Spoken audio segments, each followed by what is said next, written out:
Hello friends!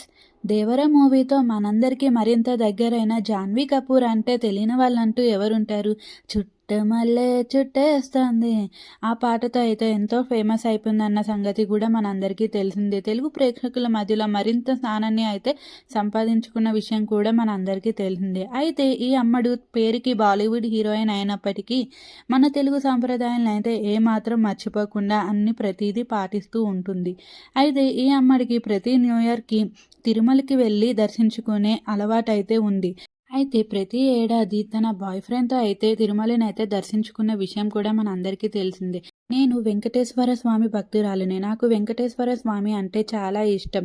నాకు ఆ స్వామి వారిని దర్శించుకున్న తర్వాతనే నాకు న్యూ ఇయర్ స్టార్ట్ అయినట్టు అనిపిస్తుంది. అందుకే నేను ప్రతి ఏడాది అయితే ఇక్కడికి వచ్చి దర్శించుకుంటాను అని అక్కడున్న రిపోర్టర్లు అడగగా జాన్వీ కపూర్ అయితే స్వీట్‌గా ఆన్సర్ అయితే ఇచ్చింది. అయితే ప్రతి ఏడాది తన బాయ్ ఫ్రెండ్‌తో అయితే తిరుమలని దర్శించుకునే విషయం మనందరికీ తెలిసిందే. కానీ తనకి కాబోయే భర్త అని మనెవరికీ తెలీదు. జాన్వీ కపూర్ అయితే ఇటీవలే ఇంటర్వ్యూలో అయితే రివీల్ అయితే చేసేసింది. తనకి కాబోయే భర్త తాను శిఖర్ పహారియా తన పేరు. తననే పెళ్ళంటూ చేసుకుంటా అని చాలా ఇంటర్వ్యూస్‌లో అయితే చెప్పేసింది. దీనితో అందరికీ క్లారిటీ వచ్చేసింది.